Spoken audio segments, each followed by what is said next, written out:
السلام عليكم ورحمة الله. زراعة الحلبة النهاردة إن شاء الله هزرع قدامكم الحلبة. طبعا كلكم عارفين إن الحلبة مفيدة جدا، ممكن تسيبوها لما تكبر وتاخدوا منها البذر وتعملوا منه مثلا حلبة مشروب زي الشاي كده والكركديه واليانسون والحاجات اللي زي دي كلها. وممكن تاخدوا الحلبة مثلا زي ما تكبر مثلا في العمر ده كده أو في السن ده ماشي، أو ممكن تسيبوها لما تكبر شوية كمان. تمام. وبتاخدوها تغسلوها كويس. تمام. بتقطعوها تستخدموها على السلطة وكده. طبعا بتبقى جميلة جدا، انا واحد من الناس بحبها جدا. طبعا زي ما انتم شايفين كده يا جماعة، انا اصلا لما جيت ازرعها طبعا يا جماعة سهلة جدا. اي حاجة عندك زي دي كده، بوكسات يا جماعة من بتاعة الفاكهة أو بتاعة الخضار، بتجيبوها وتحط فيها تراب. طبعا يا جماعة أنا زرعت، أنا لما باجي أحط تراب أخلط عليه رمل، عشان طبعا يا جماعة أنا بحط الرمل على التراب عشان خاطر الرمل بيسهل إن الجدر بتاع أي زراعة إن هو يبقى كويس يعني، والحبات تطلع بسرعة. تمام. اهوت يا جماعة، برش الحب بتاعي، اي حاجة انا بزرعها يعني برشها. وطبعا بغطي عليها شوية تراب من فوق وبسقيها بمية. تمام. وخلاص. وبعدها بفترة، بعد والله يا جماعة بالنسبة يا جماعة للحلبة، عدى يوم والتاني لقيت طلعت بذر صغير من اللي هو الأبيض ده، وطلعت بعد يومين بالظبط. زراعة الحلبة سهلة جدا وبتطلع بسرعة، مش بتغيب.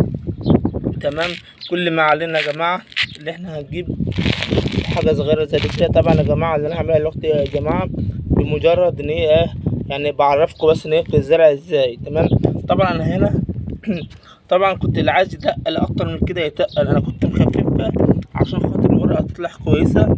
زي ما انتم شايفين كده يا جماعة، خضراء ورقة كويسة اهيت، خضراء يعني جميلة جدا. انا هسيبها كمان تكبر شوية عن كده كمان، مش هشيلهم دلوقتي، بس انا حبيت اعمل قدامكم فيديو يعني. تمام. اهوت يا جماعة زي ما انتم شايفين الورق جميل جدا اهوت. ولسه فينا كمان وقت يا جماعة، والله فينا كمان حبة اهوت لسه اهوت يا جماعة، لسه بادئ يطلع اهوت. فانا طبعا هسيبه شوية، والكبير هشيله والصغير هسيبه هسيبه شوية. كل ما علينا يا جماعة هنجيب قص صغير زي دي كده. تمام. طبعا تراب طبعا زي ما انتم شايفين كده، مركزين معايا تراب يا جماعة على رمل اهوت. انا طريقتي في الزراعة كده يا جماعة، تراب على رمل وبخلطهم على بعض وبسقي مية اهوت يا جماعة. الصوص اهوت تراب على مية، تراب على رمل، بسقي مية الأول.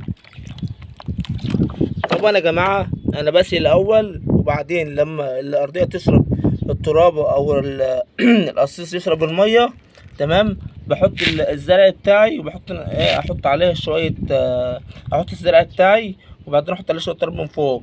ممكن في طريقة تانية برضك، الاتنين بينفعوا يعني. ممكن مثلا من غير ما تحط مية خالص دلوقتي، ممكن تحط الزرع بتاعك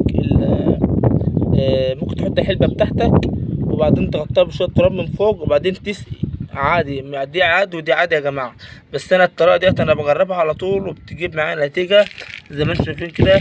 ليه بقى يا جماعة؟ عن وجهة نظري في الموضوع ده إن عشان خاطر بسيبها شوية كمان لما الترابة تشرب المية، عشان خاطر تخمر الأرضية تبقى كويسة شربت كلها. ما ينفعش اديلها كمية المية دي كلها بعد ما ازرع، عشان خاطر حفاظا بس على البذار اللي انا ببذره او الزرع اللي انا بزرعه. فطبعا دلوقتي انا بحط ميه بقلب جامد اهو، تحط ميه واتنين وتلاتة لحد ما اتاكد ان الزرعه ان التراب الارضيه خمرت.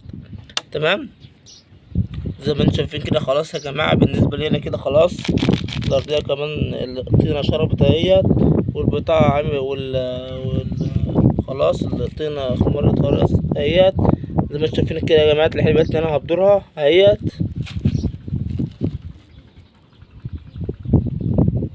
دلوقتي يا جماعه.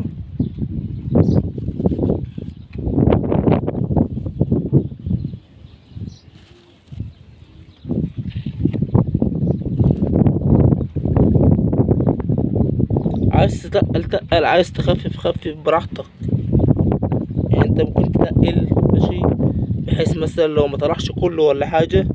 تمام. يبقى طلع مثلا طلعش كله، يبقى انت كده استفدت باللي طلع. افرض طلع كله ممكن تخفف منه برضو عادي حفاظا عليه يعني ممكن عندك ده وعندك ده، وانت في بيتك تقدر تعمل اللي انت عايزه. متقولش مثلا ان انا ما عنديش ارض او ما عنديش مكان ان انا ما اقدرش ازرع، لا يا باشا تقدر ازرعهم في بيتكم، تقدر تعمل اي حاجه. شويه تراب هم مش محتاجين يعني من عند اي مكان او من اي ارض، ممكن تجيبهم عادي اهو. الخطوه اللي بعد كده يا جماعه نجيب شويه تراب بس كده اهوت، طبقه صغيره فوق كده اهوت بس، شفت يعني كده كده هيطلع ان شاء الله ماشي. بس كده يا جماعه نجيب الميه.